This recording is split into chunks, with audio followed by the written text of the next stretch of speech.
բազմաթիվ անգամներ ասել եմ, քանի դեռ արտաքին քաղաքական վարկածը,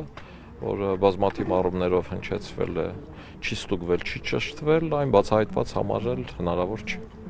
Պարոն Սարգսյան, պարոն վարչապետը պարբերաբար ընդդիմադիր ժամանակահատվածում ասում էր, այս կբացահայտվի հոկտեմբերի 27-ը, եթե իշխանափոխություն լինի։ 7 տարի է իրենք իշխանության են, բայց փաստացի հոկտեմբերի 27-ը բացահայտված չի։ Ով է խանգարում։ Եթե այն ժամանակ Սերժ Սարգսյանն էր խանգարում, Ռոբերտ Քոչարյանն էր խանգարում, հիմա ով է խանգարում։ Գիտեք, այն վարկածը, որ արտաքին քաղաքական հետ հոկտեմբերի 27-ի օժտագործության հետ կախված մեղրի տարբերակով այդ վարկածը ստուգված չէ։ Ինչ վերաբերվում է ներքին վարկածին, որտեղ արտաքին քաղաքական ուժերը ինչքան էլ հզոր լինեն, եթե ներքին աջակիցներ չունենան, նման օպերացիա անել ազգային ժողովի շենքում իրականացնել չեն կարող, այդ միանշանակ։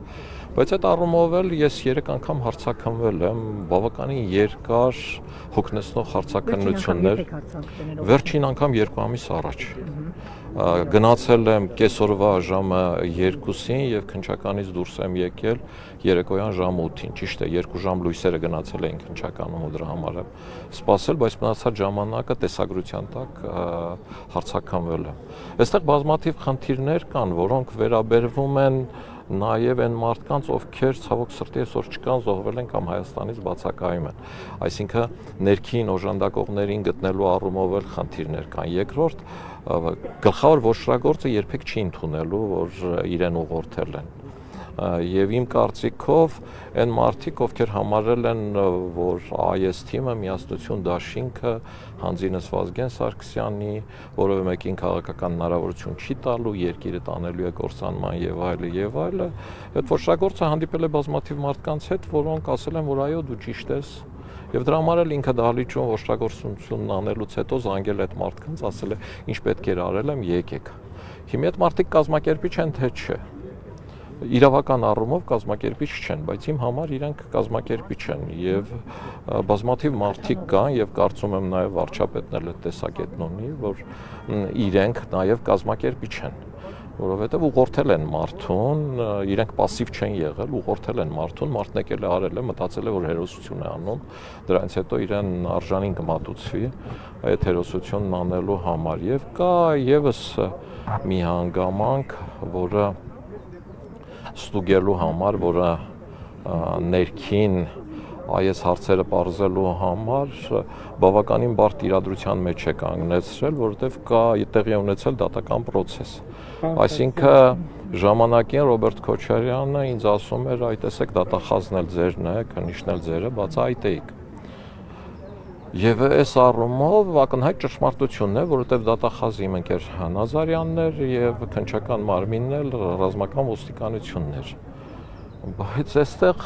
ճշմարտությունը նրանում է, որ այն մարդիկ, ովքեր համարում են, որ ինձ պաշտոնից ազատել են ծնելիության համար, այդ մարդիկ մեղմ ասած սխալվում են, որովհետև եթե նայեք դատական գործընթացին, մինչև մայիսի 2-ը իմ ազատելը ոչռագործները լրիվ այլ ցուցմունքներ էին տալիս եւ եթե հիշում եք Ալեքսանդր Հարությունյանը կալանավորված էր եւ խնդիրներ կար, իսկ ինքը այդ ժամանակ նախագահի աշխատակազմի ղեկավարն էր եւ նաեւ իր միջոցով էր որոշակի կապեր, նաեւ ինքն էր ըստ ոչռագործի ցուցմունքների հուսադրել նրան։ Մայիսի 2-ից հետո երբ ինձ ազատել են, այդ ցուցմունքները ամբողջությամբ 170-աշրջան փոխվել են։ Եվ ոչռագործները ցուցմունքներ են տվել, որ այդ ցուցմունքները իրենց սկսից կորզել են ճնշումների եւ ծեծի արդյունքում։ Դրանով քրեական գործ է հարուցվել ճնշումների եւ ծեծի առումով, որպեսզի պարզեն եւ այդ ժամանակ էլ իշխանություն Ռոբերտ Քոչյանն էր, արդեն իր ուզածով, իր ձևով եւ դատանը պարզել է, որ որևէ ճնշում էլ չի եղել եւ որևէ մեկը ճնշումների համար չի պատժվել։ Որից հետո խնդիրն եկել է հոկտեմբերի 27-ի արդեն դատավարության պարոն Ուզունյանի դատավարության շրջանում ու չգիտես ինչի, թե դատախազությունը, թե պարոն Ուզունյանը հիմք է ընդունել մայիսի 2-ից իմ ազատելուց հետո ցուցմունքներն է համարել արժանահավատ, ոչ թե մինչև մայիսի 2 եղած ցուցմունքները։ Հասկանում եք։ Չի, որ դատավորը կասկածելի հանգամանքներում Ուզունյանը գնաց երկրից, երբ որ իշխանություններն ասում էին, որ պետք է հոկտեմբերի 20-ը բացատրի, բայց Սամվել Ուզունյանը անգամ զենք էին հայտնաբերել օդանավականում, բայց շատ հանգիստ լքեց երկիր ու մինչ օրս իրավապահ մարմինները չեն հայտնաբերել ուր է դատավոր Ուզունյանը։ Իմ համար հոկտեմբերի 27-ի գործով, այդ կասկածելի հանգամանքներով, անբացատրելի 6-ից ավել հանգամանքներ կան, որոնց մասին ես քննչականում տեսակետս ասել եմ եւ գրել եմ։ Ընդ որում թե ազգային անվտանգության քննչականում, որը 2 տարի առաջ էր իրենց մոտ, էլի մոտավորապես 4 ժամից ավել ցուցմունք են վերցրել ինձանից։ Թե ես քննչականում, ես այդ տեսակ իհարկե ես այդ կասկածները հայտնել եմ, բայց դա մասնագիտական ունակություններ է։ Կներեք, բայց ես արդեն պիտի գնամ ծաղիկ դնեմ։ Եթե ողջներ Արցախը չէր հանձնում, հիմա դուք հաշտ եք Արցախը հանձնած իշխանության հետ։ Լսեք, Վազգեն Սարգսյանի մոտեցումները դուք ձեր հարցով մանիպուլացնում եք։ Վազգեն Սարգսյանը Հանրապետական կուսակցության համագումարի ժամանակ հայտարարեց, ասեց մենք դեռ պիտի կարողանանք ապացուցել, որ ճիշտը մենք ենք, ոչ թե Լևոն Տեր-Պետրոսյանը, որն էր Վազգեն Սարգսյանի տրամաբանության հենքը։ Վազգեն Սարգսյանն ասաց, որ ես գալիս եմ վարչապետ, որովհետև Հայաստանի տնտեսությունը չի հասցնում Հայաստանի բանակին, իսկ պատերազմն ավարտված չէ եւ տնտեսական նման զարգացումը, որ ունենում է Ադրբեջանն, այդ խնդիրը կարող է այլ լուծում ունենալ։ Եվ այդ առումով ինչ էր տեսնում Վազգեն Սարգսյանը։ Վազգեն Սարգսյանը փորձեց Հայաստանի Հանրապետության ողջ ներուժը ներառել, որպեսզի Հայաստանը իր տնտեսական զարգացմամբ ետ չմնա Ադրբեջանից։ Բոլորդ շատ լավ հիշում եք Սարդարաբադի հավաքը, որտեղ հավաքել էր ամբողջ հայության Սփյուռքի ողջ ներկայացուցիչներին եւ այդ Սարդարաբադի հավաքի Վազգեն Սարգսյանի ելույթը դրանից հետո Սփյուռքի ներկայացուցիչների այդ ներդրումների մասին տված խոստումները հուշում են դրա մասին, որից հետո Վազգեն Սարգսյանը խնդիր դրեց այդ տնտեսությունը զորացնելու համար պայքարել կոռուպցիայի դեմ եւ այդ առումով էլ իր ելույթները շատ լավ հիշում եք, այսինքն խնդիրը տնտեսությունը ոտքի հանելով հասնել նրան, որ Հայաստանը իր բանակով, իր սպառազինությամբ որևէ կերպ չզիջի Ադրբեջանին։ Երկրորդ Վազգեն Սարգսյանը համարում էր, որ Լեռնային Ղարաբաղի խնդրի լուծումը նաև ժողովրդավարության կոմպոնենտի խնդիրն ունի եւ դրա համար ինքը մշտապես ասում էր, որ որևէ մեկը ժողովրդավարական երկրից մաս չի անջատի ու տա ոչ ժողովրդավարական երկրին, իսկ Հայաստանում իշխանությունները փոխվում են, Ադրբեջանում ոչ։